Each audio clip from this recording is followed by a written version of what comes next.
Good morning, sir. Steve, how are you, sir? I'm good. And you? Oh, I'm good. You're starting to look like me, I see. You had Well, I want to look young like you and David. you had a face mask on yesterday. I didn't see all that. That's why you can do this time, right now. Yeah. Is that Mindy? Hey, Mindy. I see your lips moving, but I can't hear her. You'd think I'd be really good at this by now. All of us, right? Good morning, everybody. How are you? I'm okay. Y'all start back today, or? We start back on Thursday. We went back to work today, but I'm actually recovering from COVID. So. Oh, geez. Here I am at home. Yeah. Sorry to hear that. But I'm glad you're recovering and not. Yeah. I'm on the other side of the bad end now, so we're hanging in there. Impacted your Christmas and everything, I'm sure, huh? We had a good Christmas, and then it kicked in right afterwards. So, yeah. It hit you pretty hard, or? Yeah, it's not good stuff, I tell you. That's what I hear. Yeah, and I've heard if you want to get the vaccine, you have to wait 3 months after your positive date. Really? Oh, yeah. So I'll have to, not that we would have access in March anyway, but I'd have to at least wait till then. Yeah. Yeah. Jeez. Well, yeah, I'm glad to hear you're on the recovery side of it. Yes, sir. Me too. I'm sure. Good morning, everyone. Good morning. Josh. Morning. Morning, Kevin, Mitch. Morning. Mindy, did it run through your whole family, or? Just Craig and I got it. If Landon had it, I don't know, because he was just a little sniffly. But he's 13, so it impacts kids a little differently. Yeah. But he was probably the one that gave it to us. If I had to, he was. He's a pretty active little kid when it comes to sports. So Yeah. he's been around a lot of people. I think most of them are, it seems like. Yeah, but you can't take it away from them. No, I know. It's crazy right now. Yeah. Mandy, how did it manifest itself with you? Oh, golly, Mitch, we had fever to start with, and then just tired, super, super tired. And then just the cough. The cough is the annoying part, but it's been, Thursday will be 2 weeks. So, yeah. Did they give you any treatment, or did they just kind of send you home and say, drink lots of fluid? Well, it's funny because, it is a virus. So they give you a Z-Pack, and they tell you, we find that this has helped some people, the Z-Pack. And some people after that, if they don't improve with the Z-Pack, they give them a 4 days worth of steroids. I didn't do the steroids. I just did the Z-Pack. And we've done okay. But yeah, just you want to get up and go and do things, and you just don't have it in you. You're just too tired. We have 8 people waiting in the ER, try to get beds are completely full. Point of canceling all electives, but it's happening throughout the whole state. Someone yesterday, Brunswick is having the same issue. So all the regions are having the same issue. Yeah, it's scary. It really is. So far. Yeah. At one time last week, we had 28 patients with COVID in the hospital, in a 45-bed hospital. We got a message from Julia today asking which of our students and faculty might want the vaccine. Yes, we will probably start in the near future, but the health department is also going to have it, my understanding, starting next week. Well, I was very thankful to hear that, get that message from her. The problem we're running into is a lot of our staff don't want it. We're seeing about 30% of our staff. Wow. Yeah. Well, we had probably 30% positive, so there's 60% of our, so there's 40%, and I'm grabbing numbers. So yeah. We had about 50% of our staff, Kevin, indicate that they would take a little over 50. So what we're actually going to do here, I was just talking to Julia, we're going to put their name in a drawing, do about $2,000, make it, something worth wild. You got to get both shots. And in March or May, March, April timeframe, when all the shots are given, we're going to draw your name out of a hat. If you're taking it, you get it. Hey, that's a great idea. Great idea. Because Yeah. we're giving 14 days of sick leave. Mm-hmm. Giving that an $8 an hour person at 80 hours, you're looking at $640 right there. Yeah. So it makes zero sense for them not to do it. Better than they get 14 days off. Yeah, I'll take that deal. There you go, Mitch. Come on. Yeah. In your Yeah. situation, you got to pay $2,000 though. Yeah, well, Yeah. yeah. As long as I can deduct it from the taxes. Josh, do we have a quorum here? Do you know? That's what I was just looking at. I believe so. There's 17 people on.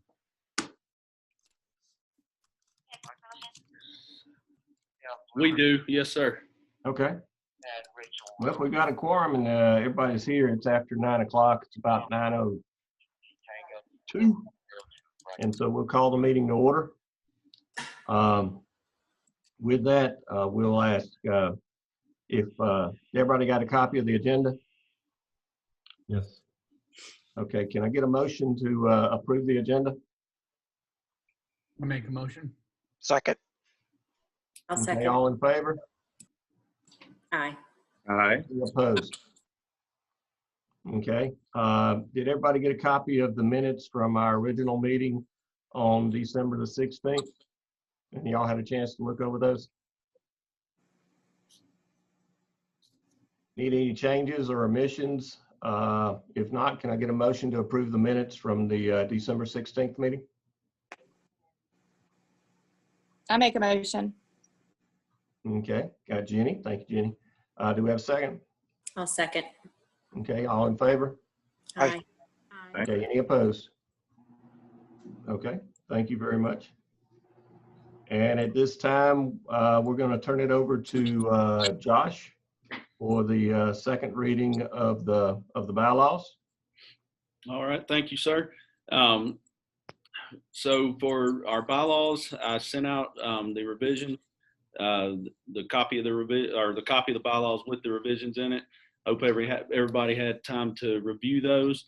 The main addition we wanted to do at this point was to add our superintendents from our partnering districts.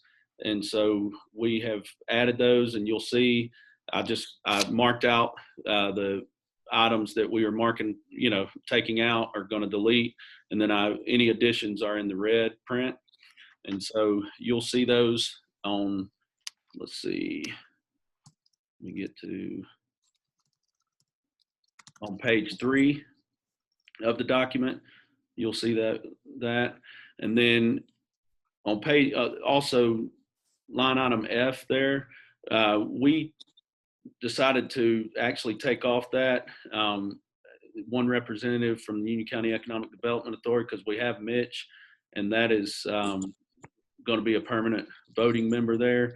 And we also have, I think, a couple other members that are actually a part of the Economic Development Authority already as voting members as well. So, and then the rest of the changes as you go through the document are basically just administrative changes.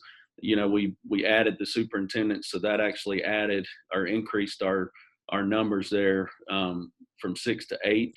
So you'll see that on page 4, and then scrolling on through, like I said, it's basically just administrative changes and or corrections that needed to be made throughout the document. There is one change. Steve called me yesterday afternoon on page 8 that was not, or hold on, I believe it's page 8. Steve, was that page 8 or trying to find it? Oh, sorry, page 6 of the document. On that paragraph, item 2 at the top, it said fiscal year, and that needed to be changed to calendar year because we're actually changing our terms for our governing board to run from January 1st through December 31st, and that'll be in line with our school board. And so we decided to make that administrative change as well. But The other item we had talked about amending was the name of the College and Career Academy. And so we discussed that at the last meeting, and I didn't really receive any feedback on that yet. And so we decided to actually just table that change for now until we can get into our strategic planning process and really get some more feedback on that from the entire group. And so we won't be voting on a name change today. We did have a suggestion of the Appalachian College and Career Academy. So that can, still be on the table. But we felt like we needed some more feedback from the entire group before we officially made that change in the bylaws. So, but once we get to that, we'll make that change and present that to our Board of Education as well. So, but as far as the amendments go, that's where we're at currently. Did anybody have any questions regarding those changes? Any of those changes? Josh and David and several other members worked hard with developing these bylaws, and also worked with the state to make sure we're in compliance. So they did a lot of good work on these. So if anybody have any questions at this point on the bylaws? I would make a motion that we approve the amended bylaws as presented.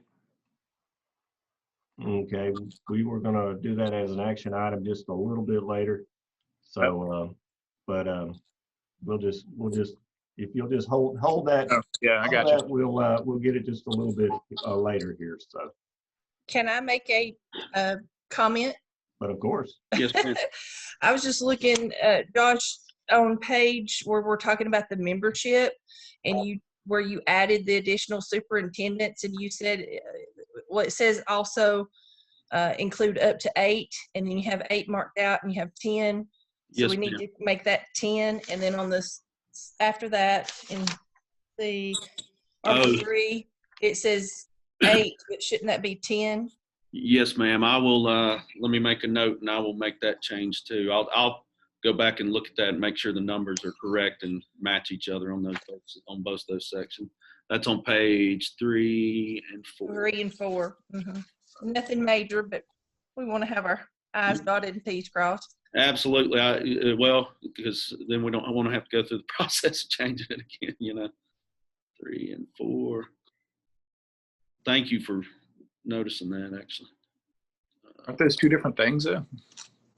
I'm not sure. That's why I was saying I'll read back through that and make sure our numbers are correct. Yeah, I think those are two different things, because on 3 we're talking about ex officio, and on 4 we're talking about voting members. Required by the Union Okay, County. that may be my bad, but I do know the first part where the 8 and 10 are crossed, that part needs to be fixed. Yeah. Right. Yeah, but the number on page 4 is for the number of local regional businesses to be included. Okay, I see. It's 8. You're So right. We changed that from 6 to 8 when we. Right. I will review that and just to make sure it's all good to go before we submit that to the school board for approval. Okay. Anybody see anything else that need to double check or? And again, when we vote to approve it later on, we're not voting on the name change. We're going to do that at the strategic planning. We're going to discuss the name at that point. So, okay. Mr. Chairman, Yes, I had sir. a question on the standing committees. I saw in Article 4, it didn't bring it up, but later on page 19 of 19, it talked about other committees as needed. And I didn't know what our financial reporting, either requirements or what we would want would be. So I note it says other committees as needed, scholarships and revenues. But I just thought it might be something that we'd want to have as at least a standing reporting situation each meeting. Do you mean add a committee there, financial reporting? I mean, either add a committee or some mechanism where each meeting we have some kind of financial reporting. Okay. Josh, we may want to change the name back from the accountability, the fundraising. We may want to change the name of the fundraising committee Okay. to include that, or we can include a whole new committee there. Okay. I think if I understand Mike correctly, he wants just an accountability of finance committee, I guess, is what we call in most of the other ones. Okay. Yeah, that just would be my thought, that, you know, being responsible for the funds that go through, we'd want at least each meeting to be updated as to budgets, how money was spent, something, or a person that would provide some high level accountable report to us. Okay. How about if we change the name of the fourth committee to finance and fundraising? Yes. Do you want to necessarily lump those two together? I mean, they're pretty different things. I agree. Let's add a finance committee then. Yeah, I think so. I mean, obviously the bylaws as presented allow us to add a finance committee at any time, but might as well do it now. That's fine. I can make that change too, or that addition. Sorry. Okay. Thank you, Mike. Absolutely. Any others?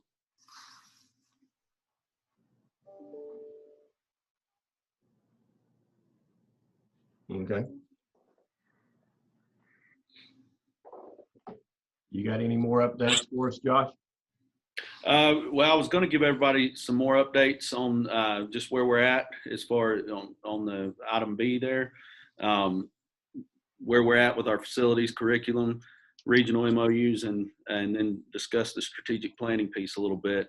I asked Mr. Hill to just give us a quick update where we're at with our facilities, and so I'll turn it over to you, Mr. Hill, and let you give us a quick update on that.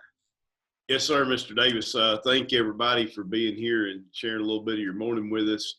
Currently, where we're at on our facilities planning is we have hired an architect, and everybody that's built anything large knows attorneys are reviewing contracts. So hopefully this week we'll have the contract signed with the architect, and we have an RFP out for a construction management firm. And the next step will be to get that construction management firm hired, and then we can begin the initial design phases of the academy. January 19th, we have Doug Fields from our regional education agency. He's a facility specialist. He'll be with our board providing board training on facilities. And during that training, we'll discuss our long-term plans for the whole campus, Union County Schools, and, you know, from a short 1 year or less term to a 5 to 10 year plan. So we'll be working with our board from 5 to 7 on January 19th, and everybody's welcome to join that meeting if you'd like to, remotely or in person.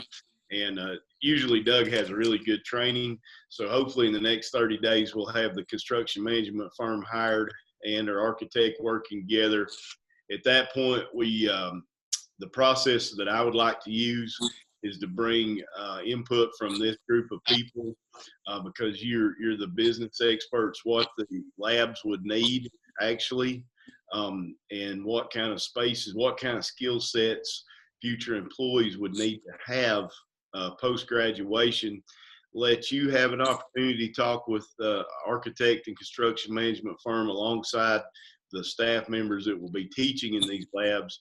And, you know, of course, we'll have to backward design it, I'm sure, with our limited amount of funding and the price of construction right now, but try to do the best job we can with the monies that we have to build the best product we can that will enable these students here in this high school to be very beneficial to your businesses and beneficial to our graduates post-graduation as employees for you. So that's kind of the process that we're going to utilize to construct this building, with a lot of input from you and our staff, our teaching staff.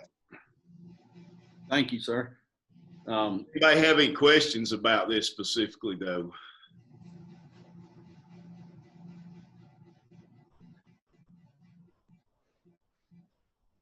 I was going to add just a few things there.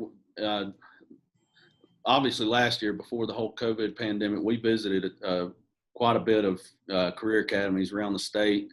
And then late November through first couple weeks of December, we actually visited a couple more that have the specific programs that we're talking about building these facilities for.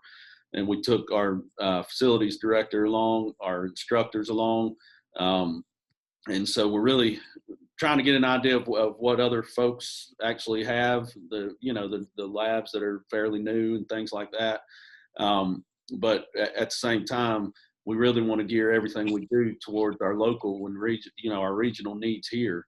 And so, like Mr. Hill said, we really want this entire team to be a part of that process when we start working with these architects. And if any of you would like to go see any of these other facilities, I know I've talked to Mindy. North Georgia Tech has all these programs as well, not necessarily right here on their Blairsville campus, but on their other campuses. So we might be making we probably will be making some visits to see some of those facilities as well. So anyway, that'll be happening over the next couple months, and really it's going to be a process that we're going to kind of hit the ground running pretty quickly with, because we are hoping to start our new facility construction in the fall. So that's going to be coming quicker than we think. So, and the plan is to build that new structure on the flat area, kind of across from our current vocational building. And then and hopefully that structure will be completed next spring. And at that time, we can move the programs from the current vocational building into that facility, and then do the renovation on the current vocational building late spring and through the summer there, so that we hopefully don't have to displace any of our programs during the actual school year if we can help it at all possible. So so that's kind of the timeline that we're looking at, all facilities and all that. So any questions, like Mr. Hill was saying, on the facilities side of things? Yeah, Josh, how many square feet is in the architectural plan? Well, we don't actually have the plans going yet. We do have our current, basically what we're looking at is that current vocational building, Jay, that you've toured before. That's got 4 programs currently housed in it. And we're looking at splitting that and just having 2 programs in that current building, and moving 2 programs into the new building, and basically doubling the lab and classroom space for all those programs. We also have, the manufacturing program that we currently have. We also have the industrial maintenance equipment and things sitting there. So we would like to create space within that lab for both of those programs to eventually be up and running. Mr. Murphy, do you know the square footage on the current vocational building? No, sir, I do not. It's around 14,000 square feet, Josh. Okay. So basically we'll be doubling that, Jay. And so there'll be 2 labs inhabiting the 14,000, and then a new facility pretty much mimicking that. And of course, when I say mimicking now, the labs will be set up differently, because you're talking about welding, manufacturing, industrial maintenance, and then you talk about automotive, and construction. So those labs will be different, but as far as square footage, that's what we're looking at. Hey, Charlie Katnack, are you on here still, or are you in class? No, I'm on. Charlie, why don't you talk a little bit more about this, because you're absolutely the building expert on the meeting. Well, like Josh mentioned, there's no true set of plans yet, but we are definitely trying to get as much square footage as we can for the money we have. So, if we can build a building the size that we're currently in to mimic, like Josh said, that's going to be our best option. And I think, given the money we have, it should definitely be a possibility to, get as much square footage as we do now in the one building. So. Charlie, was I right about that square footage of your current building? Yeah, I'm pretty sure you're very close. Yeah. I don't know the exact number, but that is very close. Charlie has made some drafts up of what the potential buildings could look like itself, and we'd be glad to get those to Josh and send them out to the whole group just so you can have an idea of what we're hoping to accomplish when we start to meet with these architects and construction management firms. You could do that. I think that'd be helpful. Absolutely, I can do that. I can get that out today. Charlie, if you'll send those to me, I'll send those out to the group today. Keep in mind, guys, the thought process is to really, with their limited amount of space and equipment, provide the most adequate training we can to our graduates so they're workplace ready, workforce ready when they graduate or before they graduate. Quick question about the facilities.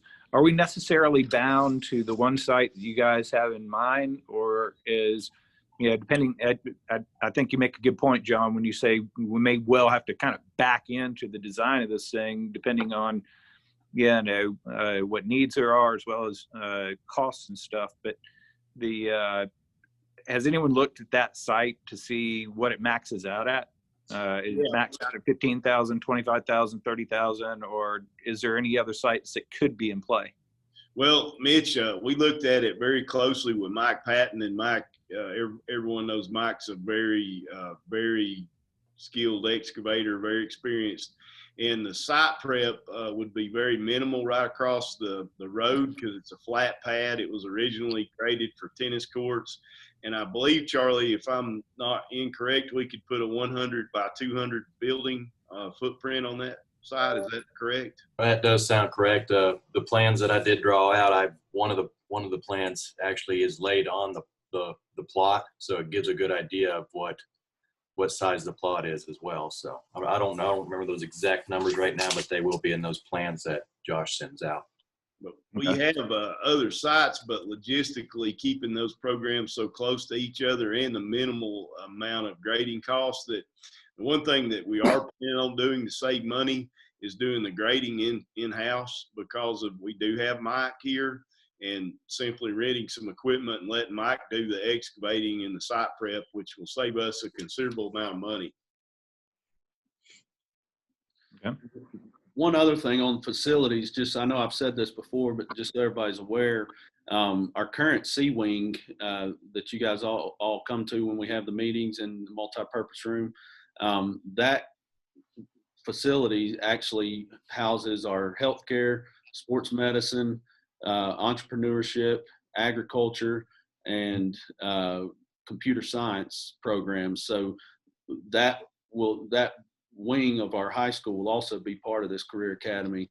And so our career academy will be a campus style career academy where there's multiple buildings involved, just so everybody's aware. I've had questions come up, which programs are going to be involved, and they're all going to be involved. But the current C-wing was renovated. That new healthcare lab was put in a few years back. The sports med lab was renovated.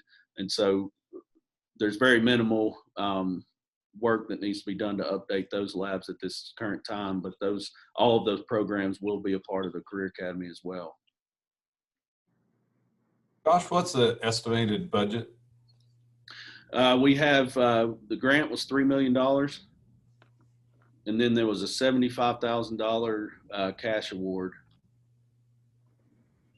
And sir, we're going to allocate $1 million in local East Bloss money too, so it'll be $4,075,000 budget total.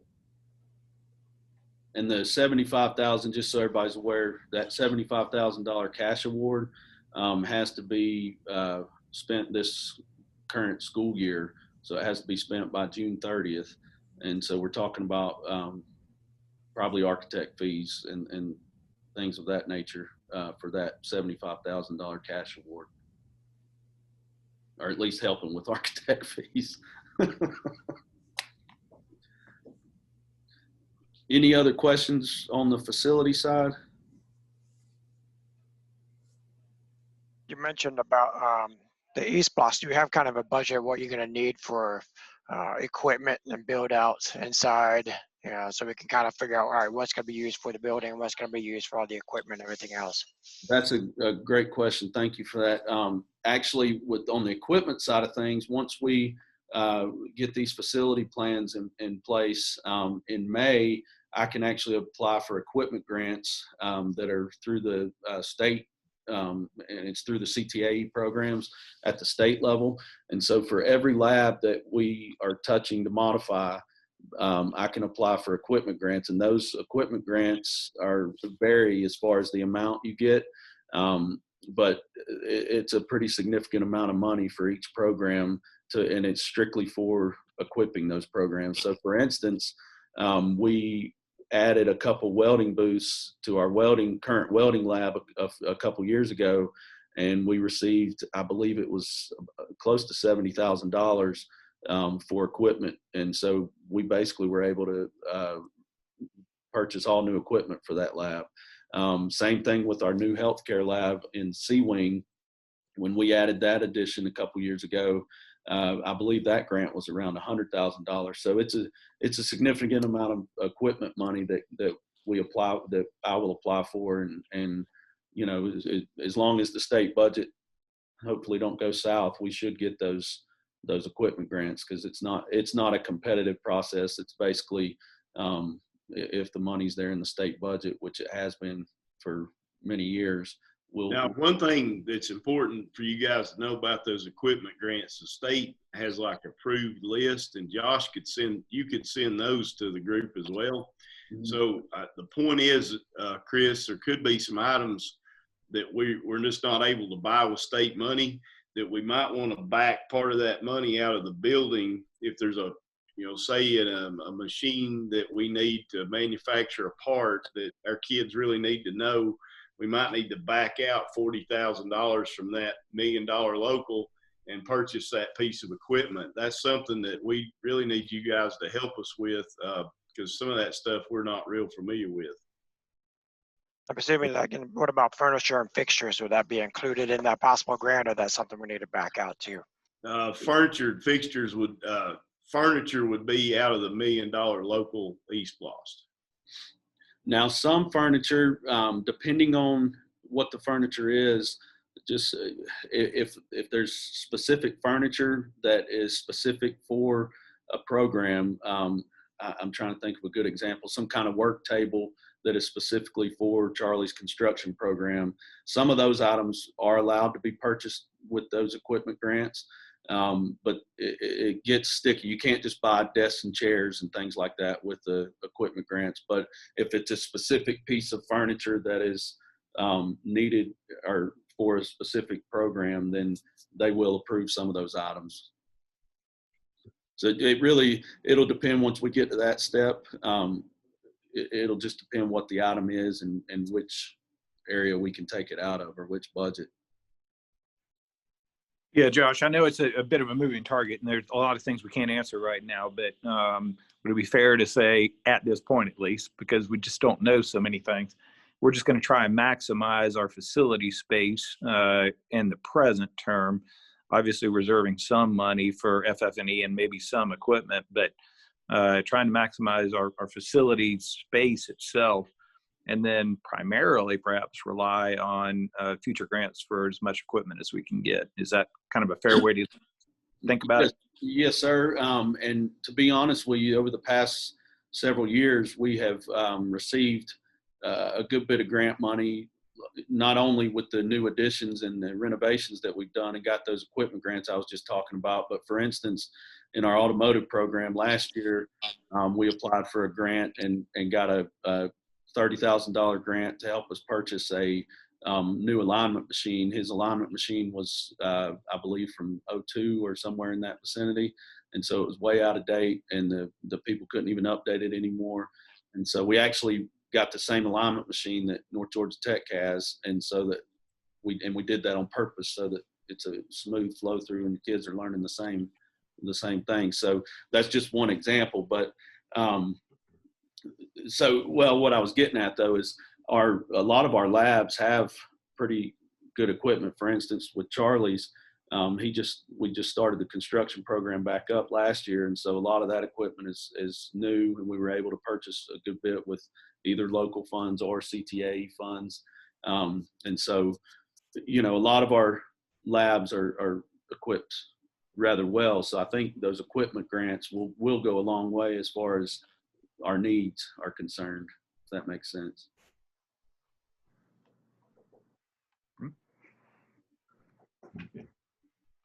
You got anything else on the curriculum you want to update us on?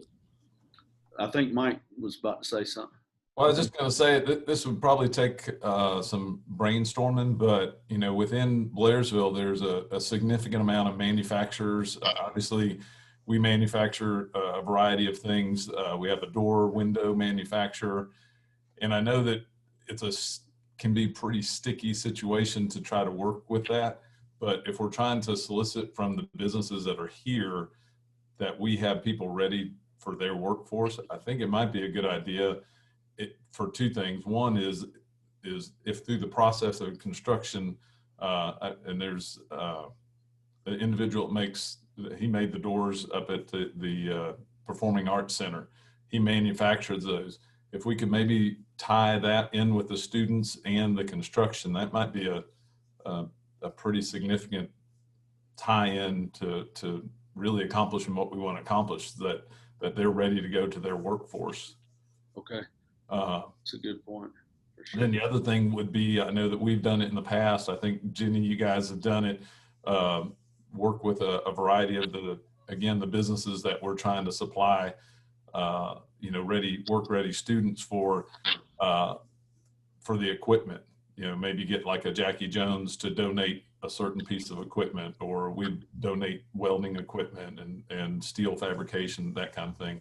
Either, obviously you don't want somebody's just old junk, but at the same time, if we had a list and we worked within the couple of counties that we're trying to work with, I would think that we could potentially get probably a couple $100,000 worth of equipment. Yeah, that's a very good idea, Mike. Thank you very much. But I'm with you on that. I think really we need a list and just kind of go from there of the needs and who's out there that can make donations and things like that, for sure. Yeah. And Josh, as you know, you have full access to our labs anytime anyone wants to visit, and our faculty as well. And so all of our programs have an advisory committee, and they make recommendations on the latest and greatest technology and equipment needs for each program. So certainly anytime you want to bring some folks over to look at some of the labs or talk to the faculty or even the advisory committee members, that would be great. Some of these people that we're working with today are on those advisory committees, so that would be beneficial, I think. Absolutely.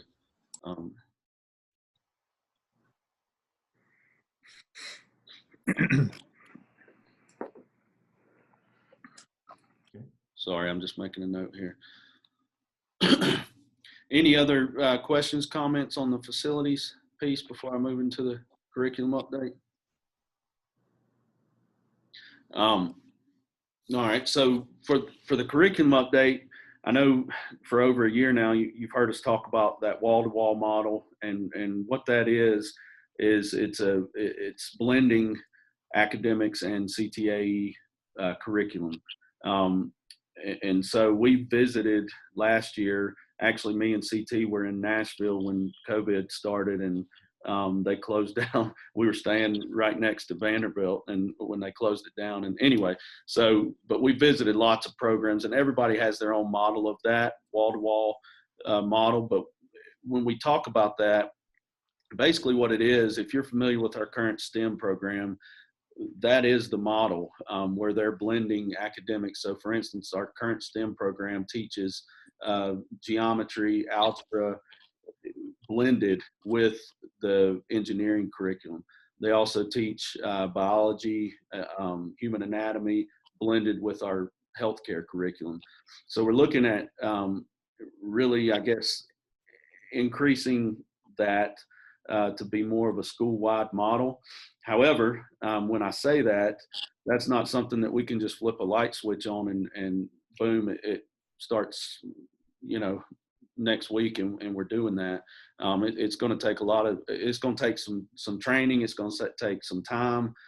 So this is really kind of a 3 to 5 year plan that we're talking about as far as our curriculum goes. But we do want to start moving in that direction. So we've got some meetings set up with our STEM coordinator in the next couple of days to just pick her brain a little bit on some things. But we really want to, once we kind of get rolling in this direction, I know we've had conversations with many of y'all about the obvious disconnect with what's happening in education and what y'all are seeing when our students either come straight to you from the high school or, straight from college, whatnot.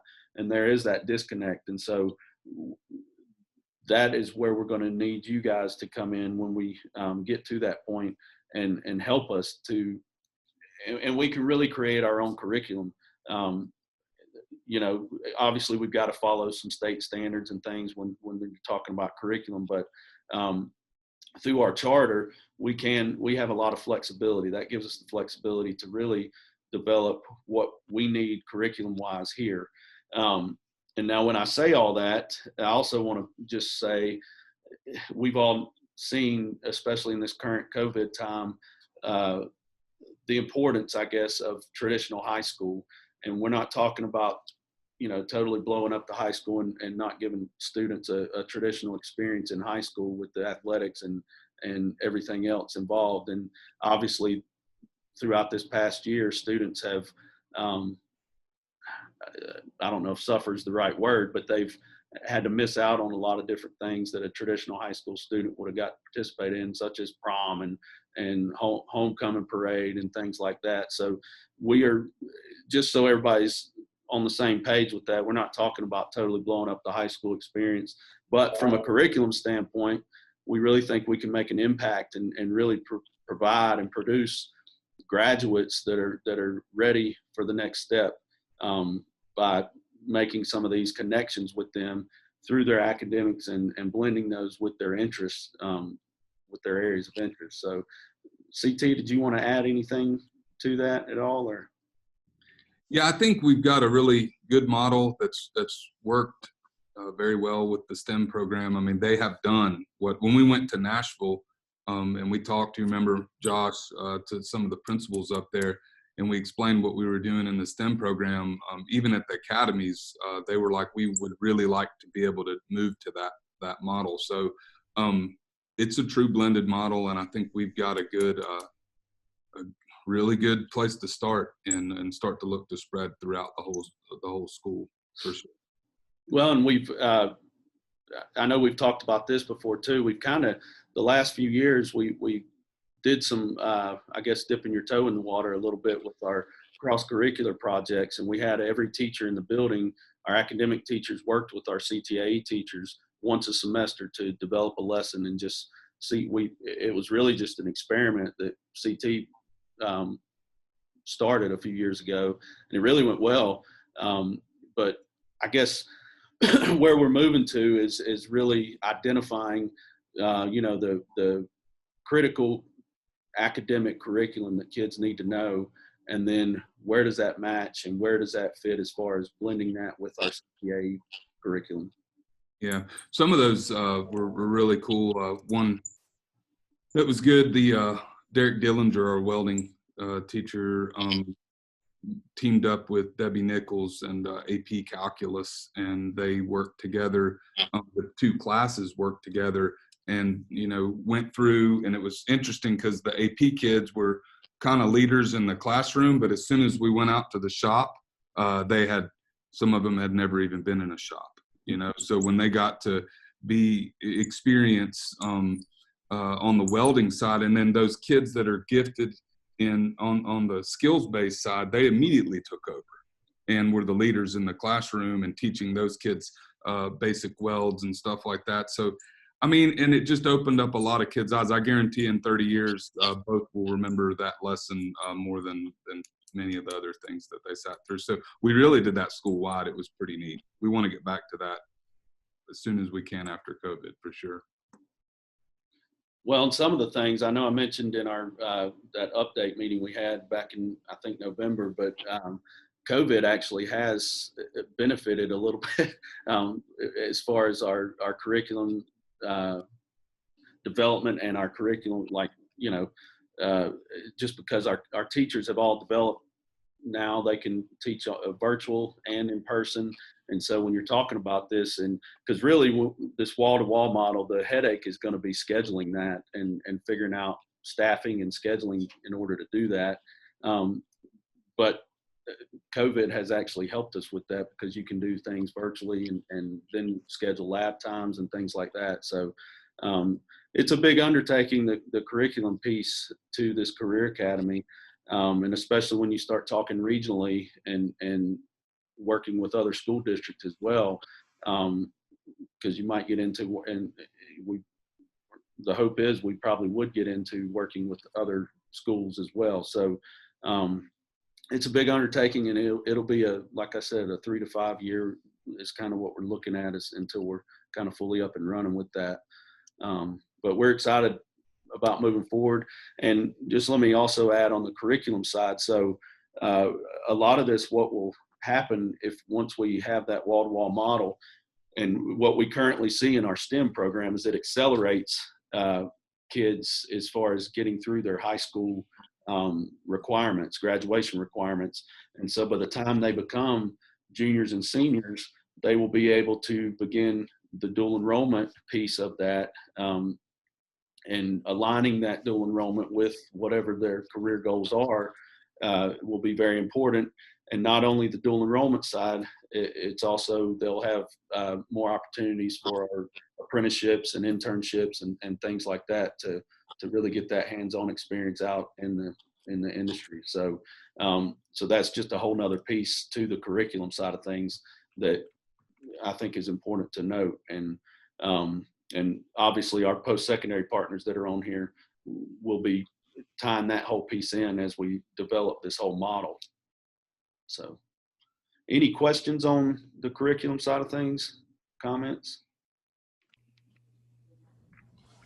Hey, Josh, just kind of as a vision. Yes, sir. Thing. For a long time, obviously we've celebrated schools' academic success, your valedictorian, salutatorian kind of thing, star students, athletics, same kind of thing, fine arts. And we've done, I think you guys have done a good job to some extent celebrating that, but I wonder if within bringing this online, the whole College Career Academy, if we could celebrate somehow their successes to be equal to the other. Absolutely. And I know, Mike, you and Jenny have been a part of that signing, career signing day that we did the past, actually 2 years ago, because we got shut down last year. But actually, we did it virtually last year too. But I think that's one way. But I'm with you. I think we can expand on that greatly.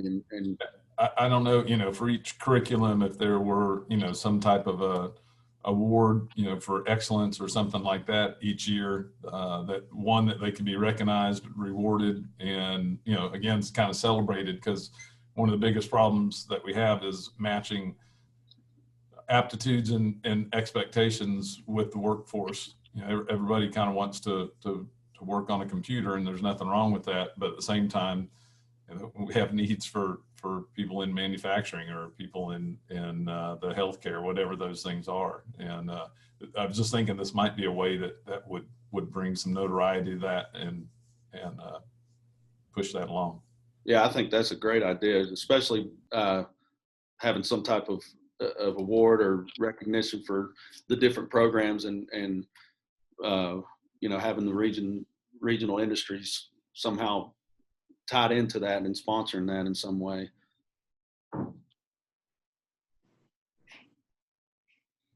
Josh, that's what the chamber does with their Shoot for the Stars. Mm-hmm. Those 6 to 8, what we call non-traditional awards. Those can always be part of those awards. Absolutely. Yeah, that's a good idea. Because, we don't want, we like to recognize the quarterbacks and that type of thing, but this can always be one of those or a couple of those awards too. that we can Absolutely. recognize that night. Yep. Anything else on the curriculum side? All right. So moving on, the regional MOUs, I just wanted to give everybody a heads up. And Mindy, I've just received from Technical College System an MOU that I'm going to have to, it's actually a template, so I've got to complete that and get it to you guys. But it's a MOU for the actual College and Career Academy with the partnership between us and North Georgia Tech specifically.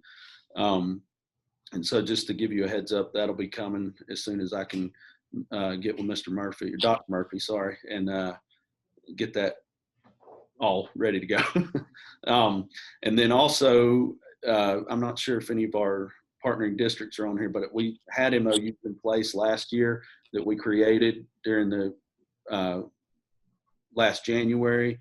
And we're just going to have to relook at those and just update and see if there's any changes we need to do with those, and just update those. But that's all for the regional MOUs. Any questions? MOUs is memorandum of understanding, just FYI. And then the final item on my updates is strategic planning. And I know we've mentioned this a few times, and I just wanted to kind of talk about this a little bit with the group because of our current times we're in and getting together. You know, the strategic planning that I've been a part of in the past is, you know, you get together a big group to start with in a large room, and you know, you discuss the vision and where we're going in the next 3 to 5 years. But with the obvious situation we're in, that becomes a little bit difficult, and everybody's comfort level is a little bit different when it comes to getting together in groups. So I guess what's everybody's thoughts on that? One thought I had is I could start by setting up some individual meetings with everyone on the governing board and coming and meeting with you all individually just to get your ideas on all these different things we're talking about, specifically as it would relate to your industry or your secondary institution. And I could come to you, you know, we could wear face masks and socially distance, keep everybody safe. But I would like to start that pretty quickly. And obviously I would just be scheduling those individually with all of you guys to come and just sit with you for an hour and basically pick your brain. But I think that would be a way we could start the process of strategic planning, but I really wanted everyone's feedback on here. So I can just kind of turn it over to the group here. What's everyone's thoughts on how we can accomplish, I guess, strategic planning over the next couple months? What's everybody comfortable doing?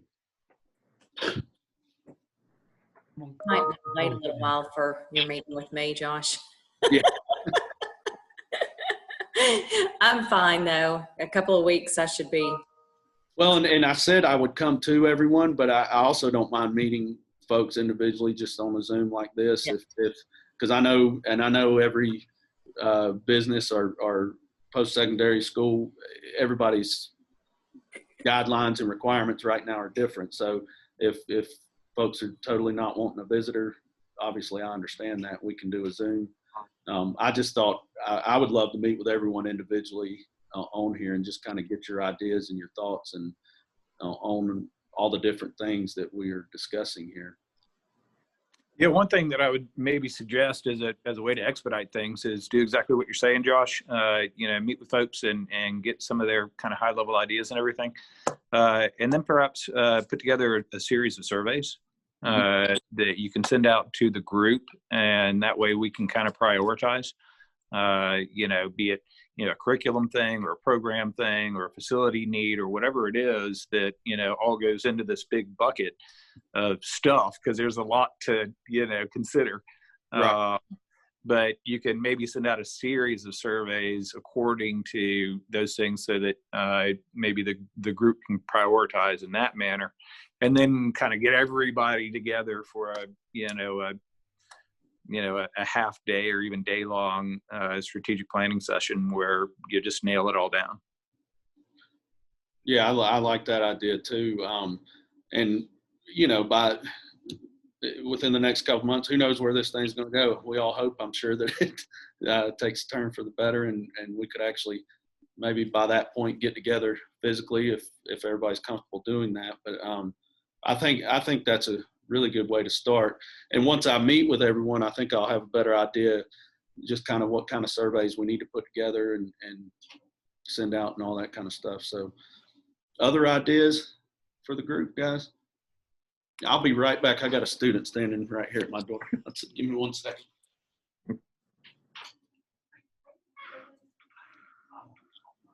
Yeah, we just started school back for second semester, so it's almost like starting it back over a whole brand new year. So students are trying to find their way and where do I go, that kind of stuff. That was what that student was needing to know where to go. So how do people feel about maybe in the next 60 days, getting a room where we can socially distance and, like Mitch said, have a half day or maybe 2 half-day sessions if we can get in a large enough room? I'm good with it. Josh, you're welcome to use the conference center in Blairsville. That would give us plenty of room. Absolutely. Yeah, that would work. And in the meantime, Josh, you can either meet with people individually or on a Zoom meeting and gather information and work on a survey to send everybody, give us some good data moving into the planning meeting. And then we can establish, really need to establish during strategic planning your vision, your mission, your beliefs, and what our goals are, strategic goals that we can monitor and measure on an annual basis. Or more often, but at least an annual basis, with a report that Josh would need to provide to this board for accountability. Yeah, it's always good to set timelines because that keeps everybody motivated. But Josh, do you think it's realistic for you to say in maybe 30 days have met with the folks that you want to meet, be it Zoom or in person, and then over the course of the next 30 days, send out the series of surveys, and then, as Steve suggested, perhaps in that 60 day time frame, set forth the true strategic planning sessions where everybody gathers? Is that a real? So I like that plan. I think that's realistic. Just everyone just be looking for an email from me, and I'll try to, because I'm going to have to get on that in order to meet with everyone, and I'll just block off our blocks where we can meet. And when I send you the invite, I'll ask if you would rather me come to you or do a Zoom, and I'm fine either way. I'd love to come to you, to be honest with you, because I haven't seen a lot of you guys face to face in forever, it seems like. So I feel like face to face meetings, if we can possibly do it and remain safe, is better. They don't want to see you. Been around all these sick kids. I know, but and let me add that if anyone's uncomfortable because I'm swimming in COVID every day, just let me know and we can do it virtual for sure. But I promise I'll wear my face mask and keep my distance. Well, we can distribute the vaccine at the strategic planning session. That'll get everybody motivated. We'd have 100% attendance, I think. maybe 50% actually. That put us in a timeline of meeting during the month of March to actually hash our plan out and get that finalized. Yeah, maybe we'll have some budget figures and some other site prep and that type of thing that we can go over there also. Yes, absolutely. Okay. Well, anything else on strategic planning? Okay. If not, Josh, I think everybody got a list of the 2021 meeting dates. Yes, sir. I sent that. That was an attachment to that email, the email yesterday. And again, just to mention on the governing board meeting dates, we will just kind of play it by ear each month as far as if we're going to meet in person or virtually. I hate to make that call a month out because I know there are some folks that actually like to meet in person if we can. So I will just probably talk to Mr. Hill each month and Steve and kind of gauge where we're at. And when I send out the notice, I'll let everyone know if we're going to meet in person in a location. Is that okay with everybody or? Sure. And what we had discussed is when we can meet in person and possibly have a Zoom option for those that don't feel comfortable meeting, but that we would work toward in-person meetings just as soon as it's safe to do so. Okay. And Steve, do you want to tell everybody, you were telling me yesterday, legally with a board meeting, there's some legalities regarding in-person and virtual? Well, we can do Zoom as long as the state of emergency is in place. Once the state of emergency is lifted, then we'll have to revisit how many meetings we can do in Zoom and versus in person. But as long as that state of emergency is in place, we can do Zoom as long as we need to. So, and as of right now, it's scheduled for the first Tuesday of each month at 9 a.m. Anybody have any problems with that scheduling? It's a great day. Okay.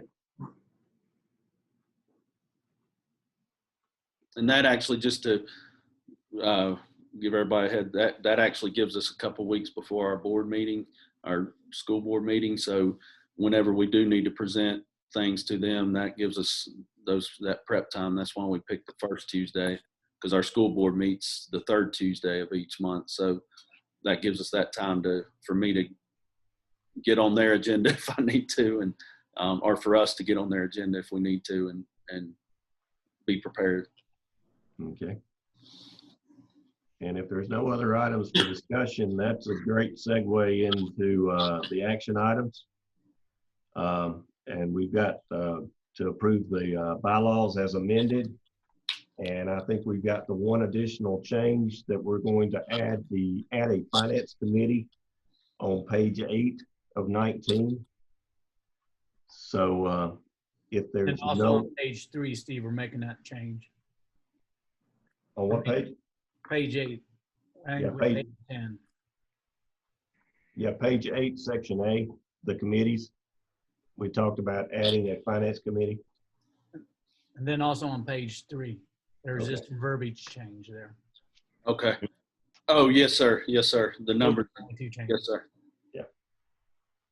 Well, I will restate my premature motion to say that I make a motion to approve the bylaws with the change that we discussed, the reconciliation of the numbers and the addition of the finance committee and the other Scrivener's issues. Okay. Do I have a second? I second it. Okay, Kevin, thank you. All in favor? Aye. Aye. Any opposed?